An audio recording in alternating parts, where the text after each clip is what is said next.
Buen día, ¿cómo están? Arrancamos agenda parlamentaria aquí por Canal 5 Días. Estamos en vivo y en directo desde la Cámara de Senadores, en compañía de la senadora vicepresidenta de la Cámara, Hermelinda Alvarenga de Ortega. Hoy se instala la Comisión de Presupuesto, una comisión que va a tener como integrantes a 15 diputados, 15 senadores. Le corresponde a la Cámara de Diputados la presidencia, en este caso Arnaldo Samaniego, quien preside la Comisión de Presupuesto de Diputados, tomará esa misión de dirigir la bicameral del presupuesto. Estamos hablando de un presupuesto que va a ser el último que el presidente Mario Abdo Benítez va a tener que ejecutar y también el primero que va a tener que ejecutar el próximo gobierno. Senadora, ¿cómo estás? Buen día. Buen día Luis, buen día a la audiencia de este prestigioso programa. Y bueno, estoy aquí para las preguntas que ustedes deseen hacer. Senadora, hay una expectativa, estamos hablando de un presupuesto que va a ser el último, como decía, que se va a ejecutar en este gobierno y el primero que va a tener que ejecutar el gobierno que viene. ¿Qué se tiene que tener en cuenta y cuáles tendrían que ser las prioridades de este presupuesto según tu entender? Bueno, hoy se instala la bicameral de presupuesto. Realmente nuestra responsabilidad, porque digo nuestra porque soy miembro de la Comisión de Hacienda, es un compromiso demasiado importante. Tenemos que asumirlo con responsabilidad, con mucha responsabilidad, porque sabemos que es este presupuesto que se va a aprobar va a ser el presupuesto ejecutado por el gobierno anterior, en este caso el gobierno de Mario Abdo Benítez, y luego posteriormente ya del nuevo gobierno. Es importante priorizar y sabemos que la educación es demasiado importante. Hay dos entes, dos ministerios que tenemos que tomarlo en serio y que es Ministerio de Educación y Ciencia en el área de educación y el Ministerio de Salud. Si nosotros, y acá veo, ¿verdad?, leyendo de que ya está previsto el 16% para los docentes, que debemos asumirlo con responsabilidad. Eso dijimos el año pasado y no se cumplió. Yo creo que este año ya con este presupuesto que va a ser promulgado el año que viene, se tiene que cumplir con los docentes. De esa manera le vamos a transmitir a los docentes que realmente ellos son importantes y de esa manera ellos o ellas van a cumplir también con responsabilidad su compromiso con los niños, los jóvenes, que es demasiado importante. Si nosotros superamos de mejorar la educación, y leí el viernes en última hora que 278,000 alumnos no leen y escriben, 2 niños que no leen y escriben, y también dentro de los niños también seguramente que tenemos adolescentes.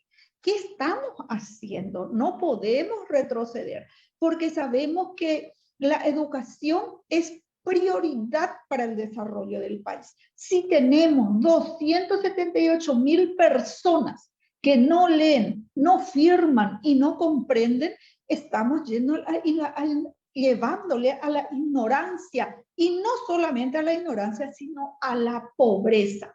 Sabemos que hay un plan nacional 2030 que nosotros tenemos que cumplir. Yo no sé si es verdad que estamos yendo al 2040 por no poder cumplir mínimamente con lo que nos pide y nos solicita y nos interpela. Yo creo que tenemos que trabajar 2030, que todavía nos faltan 7 u 8 años. Es importante estar comprometido. Creo que los parlamentarios tenemos que tomar en serio, tenemos que tomar con mucho compromiso este proyecto, y estoy muy abocada a luchar y a trabajar por el presupuesto de educación y salud. Se habla mucho también de la responsabilidad del Estado de darle capacitación a los docentes. ¿Se tiene previsto o se busca un poco también que el docente sea un poco más capacitado para poder justificar también ese aumento del 16%? Sí, es importante, nadie puede dar lo que no tiene. Si yo no sé cuál es la mejor estrategia para que se produzca dentro de ese gabinete con los niños el proceso de enseñanza-aprendizaje, no lo puedo hacer. Y muchas veces los docentes no tienen la culpa. Los docentes deben ser reconocidos. ¿Y cómo le vamos a reconocer? Pagándole un salario que nos hemos comprometido con ellos, y por sobre todas las cosas, llevarle una capacitación, ofrecerle esas herramientas, esas estrategias, esa metodología que ellos van a practicar y ponerle en el gabinete, en la sala de clase a nuestros alumnos.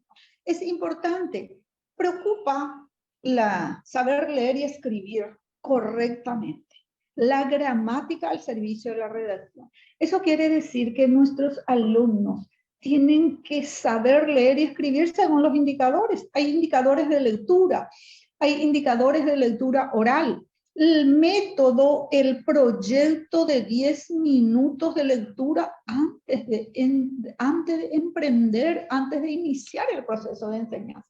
Y hay procesos también innegociables con los docentes. Iniciar con una incentivación, la clase, fijar el contenido desarrollado anteriormente, interpretar eso, fijar los conocimientos, evaluar y transferir. Página la tarea. Alumno, pero la tarea siempre tiene que ser de fijación de los conocimientos. ¿Qué es aprendizaje? Aprendizaje es internalizar todos los conocimientos que yo ya no me olvido y que me va a servir para la vida. Es cambio de conducta. Entonces, si esto mínimamente no está preparado el docente, ¿cómo va a ser? Y muchas veces, a mí me entristece muchas veces cuando dicen que el docente o la docente es burro, burra. De ninguna manera. Eso yo no acepto. Porque ¿quién nos hizo aprender a leer y a escribir? ¿Quién hizo de que nosotros estemos aquí? Fueron nuestros primeros maestros, nuestros primeros docentes, nuestros primeros catedráticos, los académicos quienes estuvieron en la universidad. Nosotros somos producto de nuestros maestros.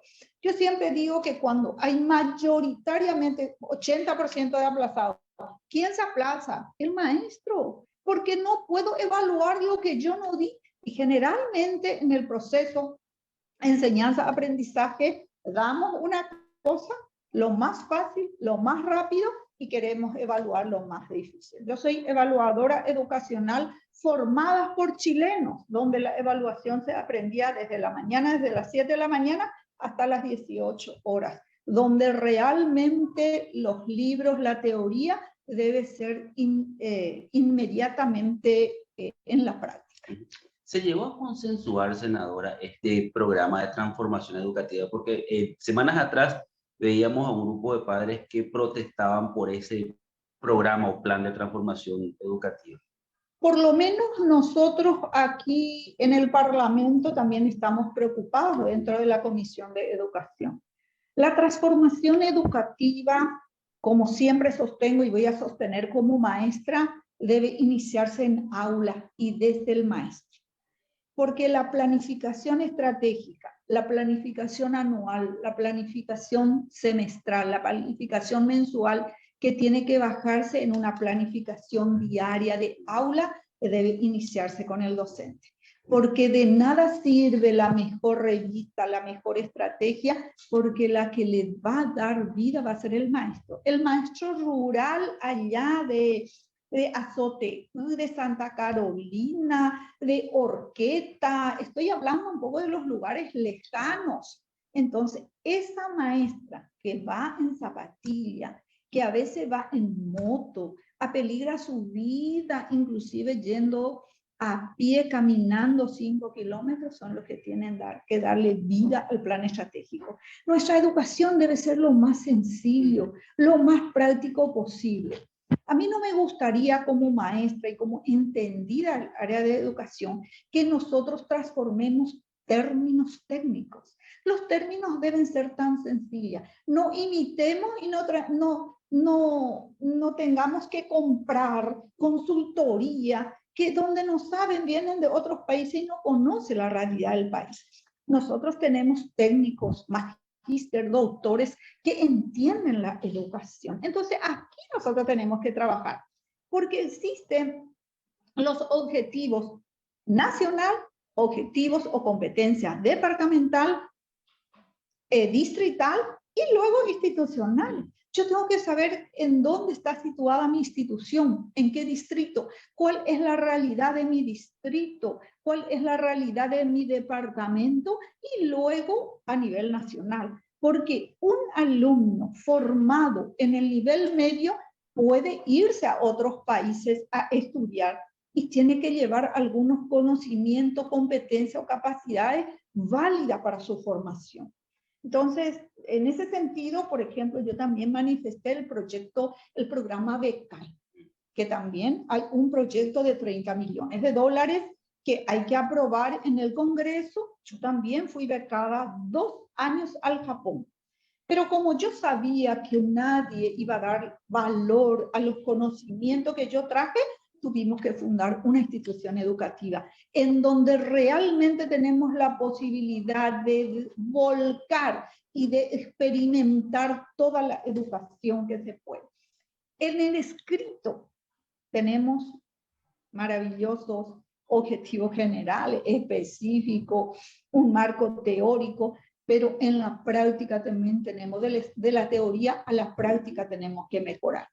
Entonces, valoro mucho a los docentes. Yo siempre digo que a nuestros docentes tenemos que valorarle, a nuestros docentes tenemos que reconocerle, y son ellos los que tienen que sentirse bien para que ellos puedan producir realmente los conocimientos que necesita un paraguayo que va a ser el día de mañana un legislador, un presidente de la República, un ministro de Hacienda. Tenemos que construir. La educación no es inmediata, es mediata, pero en ese mediato, en ese objetivo mediato, nosotros tenemos que ser serios, ser responsables y ser comprometidos. Senadora, finalmente, dentro de este proceso de educación que se está viviendo, se cuestionó muchísimo y en mucho tiempo que aquel alumno que salía del colegio o terminaba el primer ciclo, el segundo ciclo, todavía no estaba capacitado para empezar la universidad, que había que tener otro proceso de capacitación para incluirle en la educación terciaria. ¿Eso es un problema del sistema o por dónde pasa? Y sí, es el problema del sistema. Volvemos a lo mismo y voy a repetir lo mismo. Si nosotros le capacitamos, les especializamos a nuestros docentes, le pagamos bien, el docente se siente bien, se capacita y está formado para esa experiencia de aprendizaje, porque en la medida en que yo enseño y mi estrategia es de enseñar, yo me recuerdo y hasta ahora yo no uso la calculadora, no utilizo. ¿Por qué? Porque antes la incentivación, ¿qué es la incentivación? Son los procesos externos que le ofrecemos a nuestro alumno para que se motive, porque la motivación es el interés interno que surge del alumno para el interés de aprender. Entonces, antes la maestra incentivaba el razonamiento. ¿En qué sentido? Era tanto la multiplicación, por ejemplo, decía 2 por 3 más 4 menos 5, y nosotros bien que teníamos que pensar. O sea, el desarrollo del razonamiento a través de la matemática. Tenemos que forzar la mente de nuestros alumnos. Y a través de ello, otra área muy importante es la comunicación. Dentro del área de comunicación tenemos en primer lugar la lectura oral. Luego viene la interpretación lectora, a través de oraciones, a través de frases. Y luego está la gramática al servicio de la redacción. ¿Por qué decir? Todo lo que estudiamos, las conjugaciones, los tiempos verbales, todo es en base a que yo sepa redactar, ¿verdad? O sea que el área de comunicación y matemáticas son dos áreas que si nosotros desarrollamos, o si la maestra desde el nivel inicial inicia, yo creo que nuestros alumnos van a tener el nivel requerido para una educación superior.